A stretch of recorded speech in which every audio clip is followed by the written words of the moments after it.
आपका सबका स्वागत है आपके अपने YouTube channel gateway mission academy में। आज हम एक नया चैप्टर डिस्कस करने वाले हैं जो है मैट्रिसेस। और यह मैट्रिसेस आपके board exam and competitive exam के लिए भी ज़रूरी है, बल्कि हायर एजुकेशन में भी इसकी बहुत ही नीड होती है। तो चलिए बिना समय गंवाए शुरू करते हैं मैट्रिसेस का सफ़र। तो मैट्रिक्स क्या होता है? तो a matrix is a rectangular array of numbers arranged in rows and column. यानी कि अगर कोई आपका मैट्रिक्स उसे कहेंगे जो आप जिसमें रो और कॉलम हो और रेक्टेंगुलर एरे में उसको अरेंज किया गया हो। जैसे कि आप यहाँ देख सकते हैं, ये एक मैट्रिक्स है जिसमें क्या है, ये आपका रो कहलाएंगे, ये क्या कहलाएंगे आपके रो, और ये आपके कॉलम होते हैं C1 एंड C2। तो ये दो रो और दो कॉलम से मिलकर क्या बना है, ये एक मैट्रिक्स बना है जिसको किसके अंडर में रखना होगा हमें, एक रेक्टेंगुलर एरे के अंदर। ऐसे ही आप बी को देख सकते हैं, बी एक मैट्रिक्स है। तो ABCDEF, यानी कि इसे हम रिप्रेजेंट करेंगे हमेशा कैपिटल लेटर से, ज़्यादातर यूज़ किया जाता है। एंड इसके अंडर के जो एलिमेंट होते हैं उन्हें स्मॉल लेटर में यूज़ करेंगे।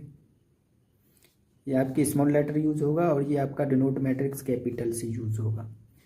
इस सी देख सकते हैं, ये भी आपका एक रेक्टेंगुलर एरे है। अगर हमारा 3 भी होता वो भी एक रेक्टेंगुलर एरे के अंदर आता तो वो भी आपका क्या हो जाता, मैट्रिक्स एम मान लो इसे। इस टाइप से होता है। इसके बाद आता है ऑर्डर ऑफ अ मैट्रिक्स, बहुत ही इंपॉर्टेंट है। कैसे डिफाइन करते हैं हम कि यह आपका ऑर्डर है मैट्रिक्स का, उससे हमें सारी चीज़ हमको पता चलेगा। तो if a matrix has m rows and n columns then it is called a matrix of a order m cross n। यानी कि इसमें क्या हो रहा है, इसमें क्या हो रहा है, आपके जो है m rows हैं। क्या है इसमें, m rows कहाँ तक आ रही हैं आपकी, 1 से लेकर के m तक गए हैं। हम कहाँ तक गए हैं, 1 से लेकर के m तक कितना है, m rows हैं।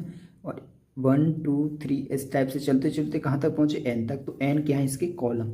ये तो क्या कहलाएंगे, इसके कॉलम जो ऊपर हैं। और ये क्या कहलाएंगे, आपकी इस टाइप से जा रही हैं, ये रो हैं। ये R1 R2 Rn R of I और ये आपका R है।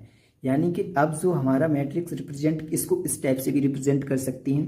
A इक्वल टू, इतना बड़ा लिखने की ज़रूरत नहीं है, A इक्वल टू AI से रेक्टेंगुलर है m cross n।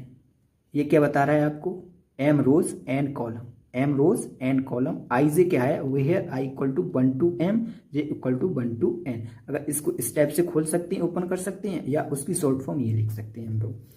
Where AIJ denotes the ith rows and jth column A equal to 3 - 1। और ये आपका एक मैट्रिक्स है। ये क्या है, इसमें क्या है आपका 2 रो है, तो 2 रो लिया। और ये आपके क्या है, कॉलम। तो ये 2 इंटू यानी 2 क्रॉस 3 का ऑर्डर का एक मैट्रिक्स है। 2 क्रॉस 3 ऑर्डर का एक मैट्रिक्स है। एक एग्जांपल लेते हैं, उसको हल करने की कोशिश करते हैं। तो आपका एक एग्जांपल है, if a matrix has 24 element,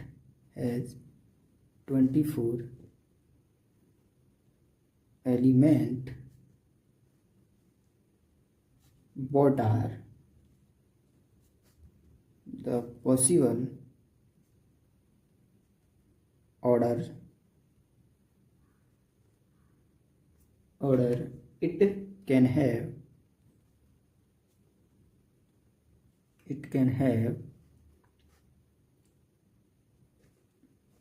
but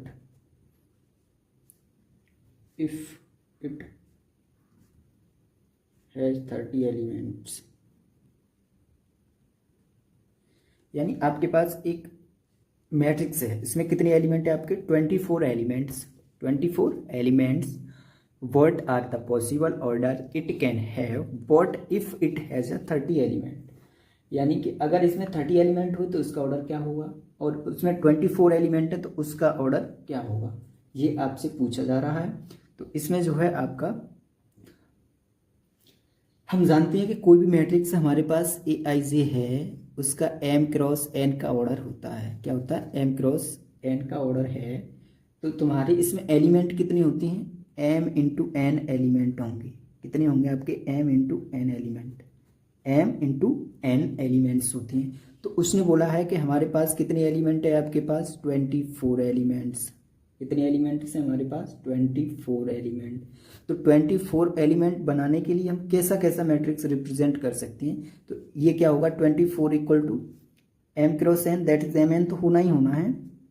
तो हम इसको किस टाइप से लिख सकते हैं, तो हमें पता चल जाएगा कि हमारा ऑर्डर क्या होने वाला है। तो 24 है आपके पास, तो आपका एक हो सकता है 1 इंटू 24, आपका हो सकता है 2 इंटू 12, क्यों नहीं हो सकता है, 3 इंटू 8 हो सकता है, 4 इंटू 6 हो सकता है, और आपका 6 इंटू 4 हो सकता है, और 8 इंटू 3 हो सकता है, और 12 इंटू 2 हो सकता है, एंड आपका 24 इंटू 1 हो सकता है। क्योंकि यहाँ रिपीटेशन अलाउड है होता है, तो आपका 1 क्रॉस 24, एक आपका 1 रो हो गया, 24 कॉलम हो गए, इस टाइप से भी आ सकता है। अब दूसरा क्वेश्चन वो कह रहा है अगर उसमें 13 एलिमेंट होती हैं, यानी 13 एलिमेंट्स हैं, तो आप क्या करोगे। तो 30 से एलिमेंट होंगे तो 30 equal to m cross n हो जाएगा, यानी m n हो जाएंगे एलिमेंट।